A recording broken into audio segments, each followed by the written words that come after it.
You're listening to the Social Spitball Show on blogtalkradio.com with your host, Bram Sarkowski, and featuring Barbara Dantonio and George Fisher.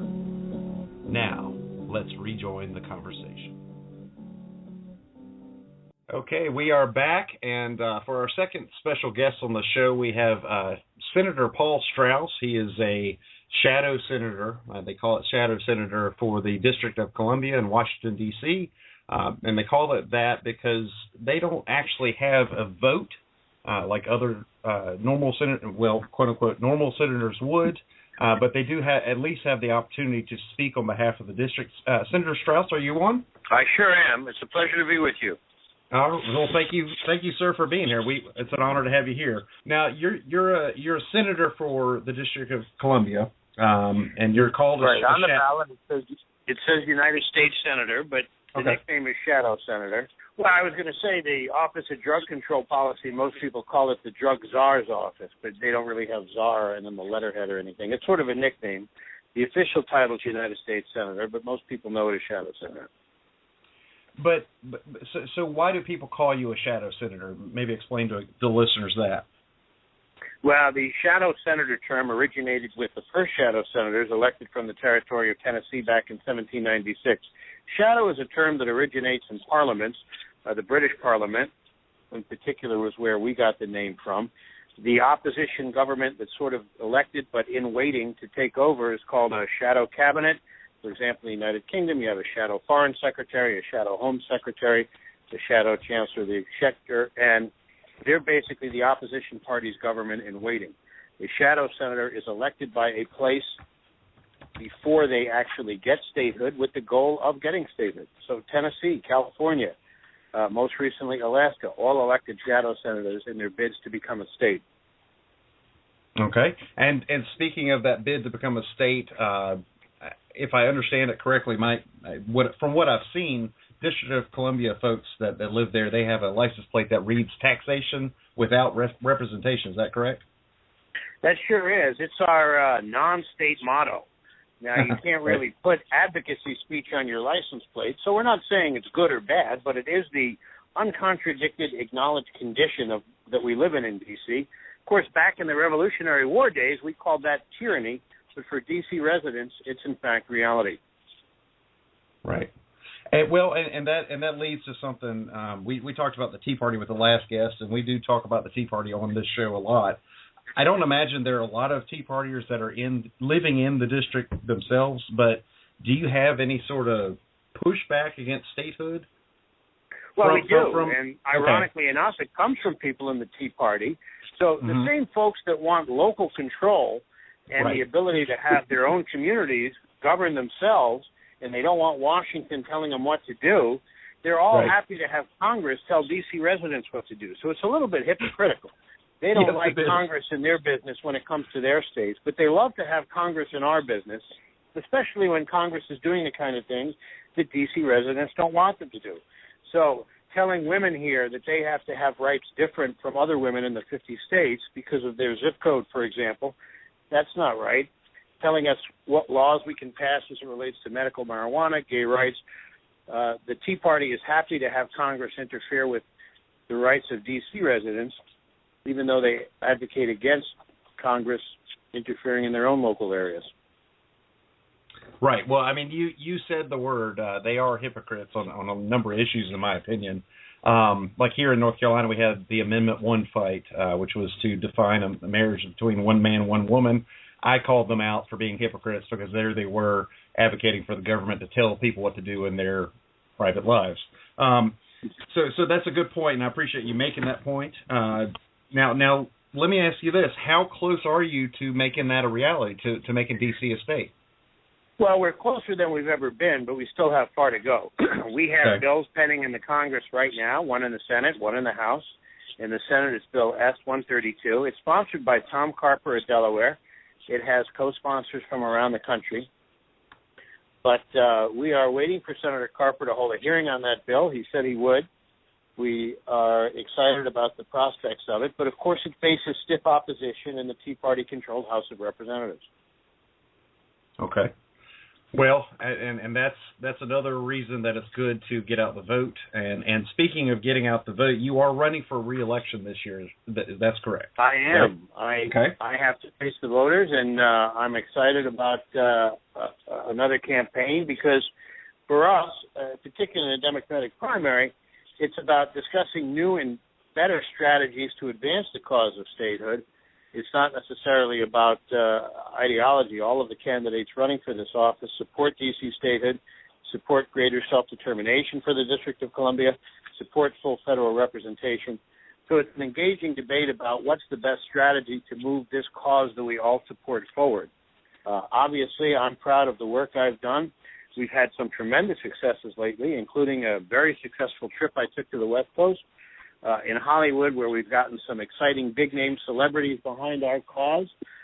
Great actors have done public service announcements for DC Statehood, and we're very excited to have the support of groups like the Creative Coalition, which is a collection of activists who happen to work in the entertainment industry.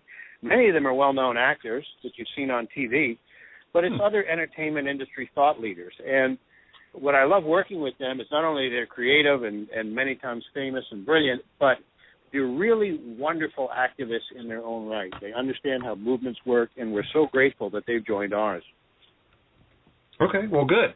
And you mentioned the Democratic primary, so does that mean you have a challenger? I do. I have a challenger in the Democratic primary as well.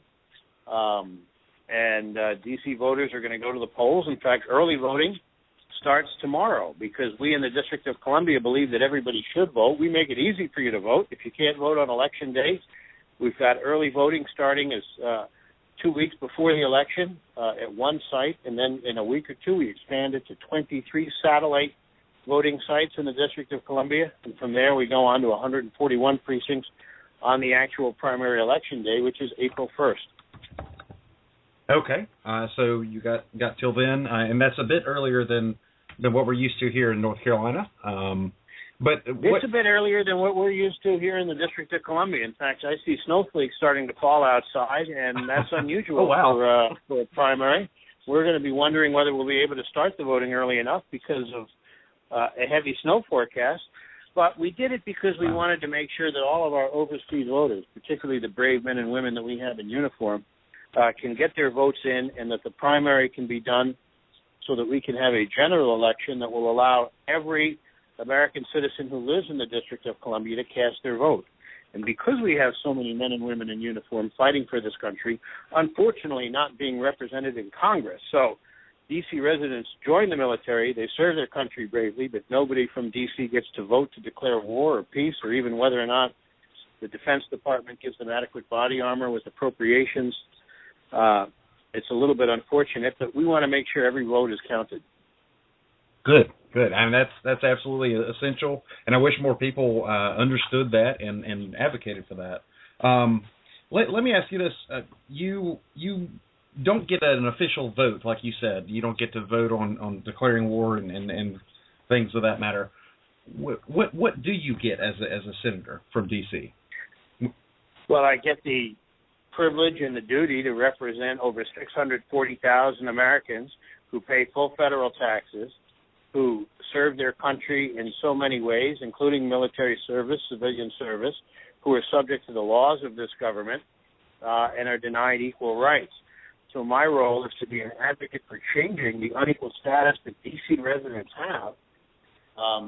There's some perks and privileges that come along with the job, but it's really a mission of social change and to be an advocate for changing the status of D.C. residents. We have an elected member of the House of Representatives as well.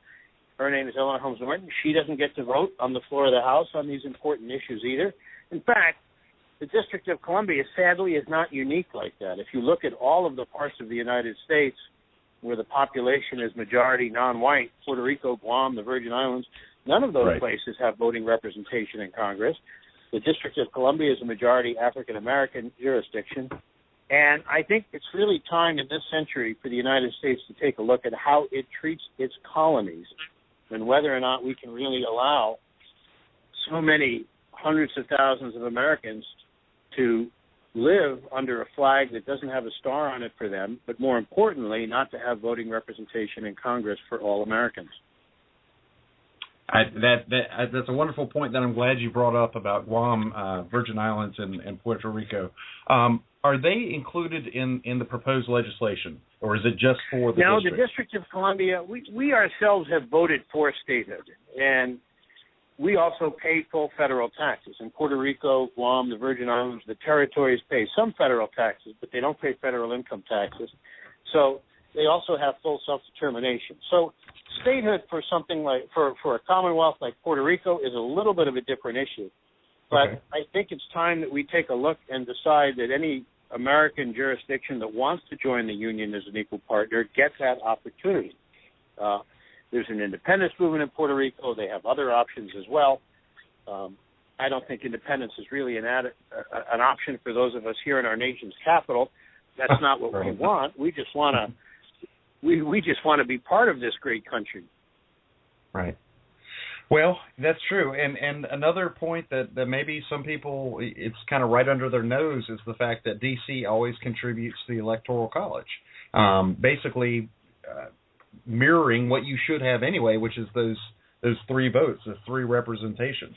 Well, we quickly did amend the Constitution back in the late 1950s, early 1960s, because we were embarrassed by the Soviet Union. Premier Khrushchev, in the kitchen debates, pointed out that if you lived in Moscow, you could vote for the leader of the Soviet Union, and if you lived in Washington, D.C., you couldn't vote for the President of the United States. Now, there may have been only one name on those Soviet elections back in the day, but that was one more name than anybody in D.C. ever got to vote for, and it embarrassed the country at the height of the Cold War. So they quickly gave us a vote for president, but they never gave us a vote to treat us equally. We don't have voting representation in Congress, and the population of the District of Columbia exceeds that of several states: Alaska, Wyoming, Vermont. Alaska has a great senator, Mark Begich. I love working with him on issues, particularly D.C. budget autonomy and issues around our homeland security. But I actually ended up getting more votes than Senator Begich in the last election, but he has full voting privileges as a senator from Alaska. And as representing the District of Columbia, I don't. So there are a lot of Americans that aren't treated equally. Well, that's a good point, and I wanted to sort of ask you, and I won't put you on the spot and ask you to name names, but do you have fellow senators who support your calls, and what sort of thing can they do aside from obviously introducing? Absolutely, and I'm happy to name some names, starting with Senator Begich, starting with Tom Carper from Delaware, Senator Barbara Boxer. Senator Cory Booker from New Jersey recently came out for statehood. We have 2 new co-sponsors on the bill, Senator Tim Kaine of Virginia, Senator Chuck Schumer. The majority leader of our Democratic Party, Harry Reid, is a statehood supporter. All right. When he was a senator, Barack Obama was a strong statehood advocate. So a lot of great progressive Democrats are supporting D.C. statehood, and we just need to get more of them on our bill. But what we really need are a couple of Republicans to put partisan politics aside and do the right thing and stand up for equal rights for 640,000 Americans here in the capital of the United States of America.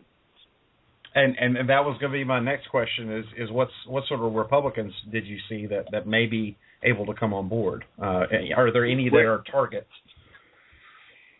There are some targets, but I think when it comes to who we're targeting in our legislative strategy, I'm going to be a little bit more reluctant to name some names. I understand. We have had Republicans in the past who have supported the bill, and I think that when we can get this to a vote, although it'll be a little bit of a fight with our filibuster rules, that if we can get a vote, you'll see more than a few of them crossing party lines to be on the right side of history here. Okay. Well, I'm going to let's see, bring my co-hosts on. Got George and Barbara. You guys are on the line. Barbara, are you on the line? Yes, I think I am. Can you hear me? I sure can. I wondered if you might have. I wondered, just Senator Strauss, Barbara and I start with George, and George is busy at the moment. I can tell. We start, right, but we started. Go ahead, Barbara. Yeah, I was just interested in the Affordable Care Act and what's going on with it in Washington, D.C. Have you gotten it? We sure have. One of the things Medicaid? absolutely. One of the things we did in the District of Columbia is we started our own exchange. So we took leadership at the state level. We did not wait for the federal government to step in, and the exchange is working very, very well. Thankfully, we did not have the technical problems that we've seen. We are benefiting from the additional Medicaid funds, and more District of Columbia residents who needed health insurance are getting it, and it is working well for us. I happen to own a small business. It's going to allow me to expand care to my employees, and I am just so pleased that so many D.C. residents who couldn't get health insurance are now getting it because of the Affordable Care Act. That's very good news. You know, we're having problems here in North Carolina, and as I tell people, I aged into Medicare. Otherwise, I would be someone who would be looking to use those resources, which I think are great because I've been without health insurance several times in my lifetime, and it's no fun. My other question was, we're having a lot of problems, as I'm sure you know here in North Carolina, with voting rights. And I just wondered, are you having those same problems in D.C., or how does that work? Well, at the local level, D.C. residents who get to vote for me do not have problems with voting rights. In fact, I was explaining how early voting starts tomorrow, so you have voting 2 weeks up before the primary. We do not have a voter ID law. We do not discriminate against women by making them change their names in order to vote. We believe the vote and the ballot is sacred and that everybody should have it. In fact, the only people who don't have voting rights in the District of Columbia are the 2 senators and members of the House delegation who are elected by the voters to go to Capitol Hill. Once we get there, we're not allowed to vote, but thankfully everybody in the District of Columbia who wants to vote can vote. If you're homeless, you can vote. You can register to vote at your favorite subway grate, for example, if that's where you live, and you can vote. If you're a college student attending school here, you can register to vote here in the District of Columbia. Anybody who meets the requirements can vote. If you're a returning citizen, if you've completed your time, even for a serious felony, if that jail time is up, you can vote. We don't believe in excluding voters. We're just the people who stop voting rights are the folks who work in the big white building with the dome in the center of Capitol Hill. But out here in the District of Columbia, we're strong believers in voting rights for everybody. Awesome. Now, would that be because is D.C. more Democratic than Republican, or? Well, I think we have a rich Democratic spirit. We have our partisan registration tends to be more Democratic, but I think we are a majority African American district, and I think for so many in our community who grew up either part of the civil rights movement, or if you were too young like me and you wished you were around to march with in those civil rights movements, we recognize how sacred the franchise is. And so many of our first elected leaders were veterans of the civil rights movement, people who marched and worked with Martin Luther King. The gentleman who held the job before me was Reverend Jesse Jackson Sr. So many civil rights veterans who fought and watched their colleagues die for the right to vote. We're going to protect it for the rights of D.C. citizens. We are not going to play games with our local elections.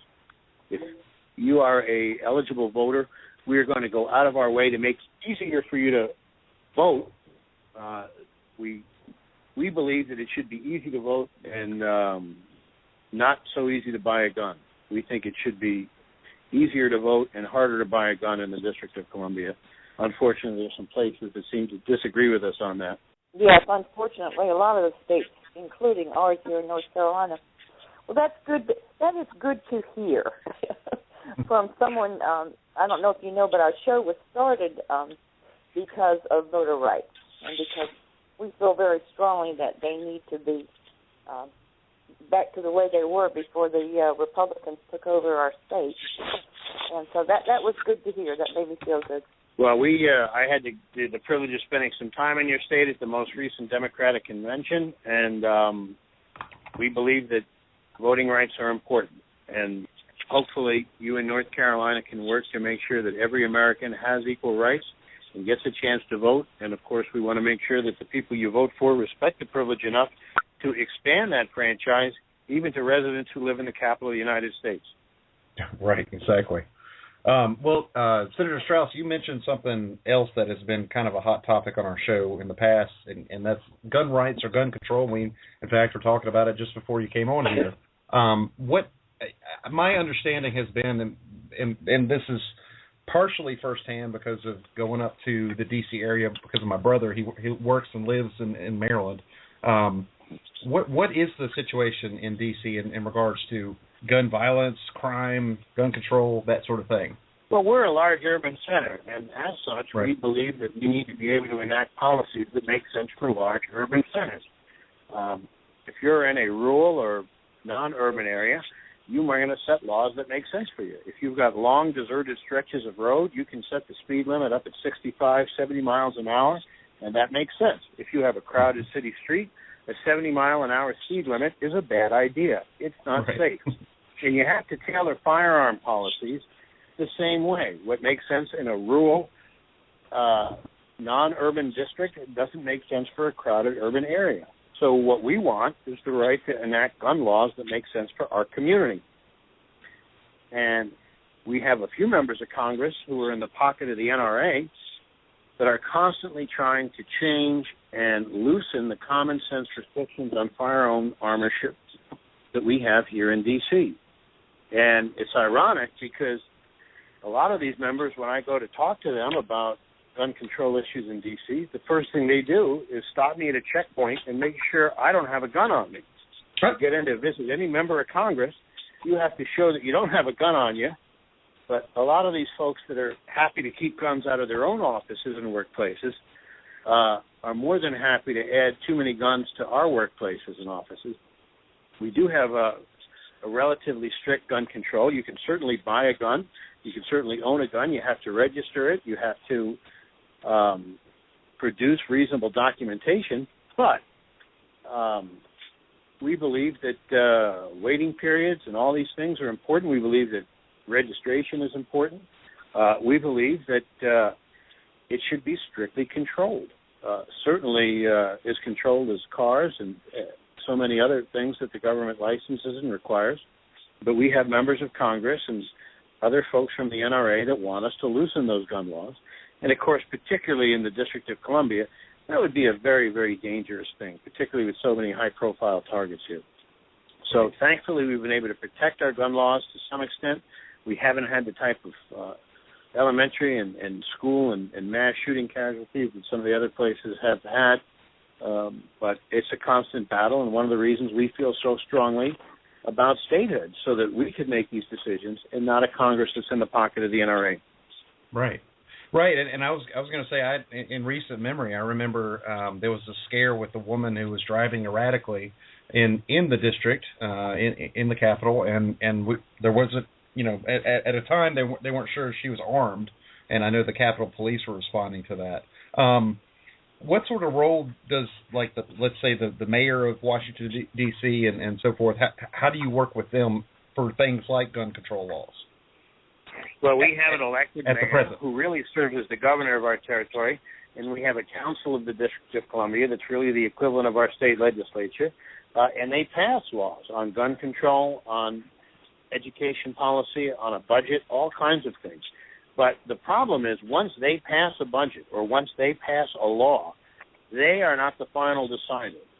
That law then goes to Congress, and it is up to Congress to decide whether or not the law stays as it is, gets changed, or in some cases outright blocked. And that's unfortunate because no other American has their state legislature or governor subject to the whims of Congress, but we in the District of Columbia do. So, of course, we work with the mayor. We work with our legislative body to make sure that the laws they pass are protected, but Congress will frequently attempt to interfere in that process. Okay. I was checking out your site just to switch gears a little bit. Back to the statehood, I noticed you had some PSAs and votes promoting the statehood. I wondered if you might take a moment to sort of share your website and ways that folks can support you. Sure, I would love for everybody right now to go to www.paulstrauss.org, PAULSTRAUSS, and we've got some great content there, including, if you're a fan of Mario Van Peebles, a PSA that he did for DC Statehood. We also recently had one done by Evan Handler, and we're about to release a third by a wonderful new actress, Alexis Cara, who's on an ABC show called Mixology. And we're going to have a series of these actors coming out. We're going to call it, as part of a campaign that we are calling 51 Stars. And the idea is that we're literally going to get 51 stars to go out and help us get that 51st star on the American flag. Another great way to get information about our campaign is to follow me on Twitter. It's at SenPaulStrauss, SenPaulStrauss, and you can always catch the latest news on everything we're doing, whether it's our celebrity advocates or legislative policy. We are so excited that we have so many followers, not just in Washington, D.C., but from around the country, even around the world. All right. Well, I appreciate you sharing that information, Senator Strauss. I'm sorry to cut you a little bit short, but as we alluded to, George is busy with something, and we have a big breaking news announcement for our North Carolina Democratic Party that's going to come after the break. But we are very grateful for you coming on the show because, as Barbara and I were saying, we're all for voting rights, and we feel like you guys should be able to have the voting rights in the Senate and in Congress. So thank you for coming on the show. Well, we appreciate that. Thank you so much for having me, and I look forward to coming back after the April 1st primary. Absolutely. Love to have you back on anytime.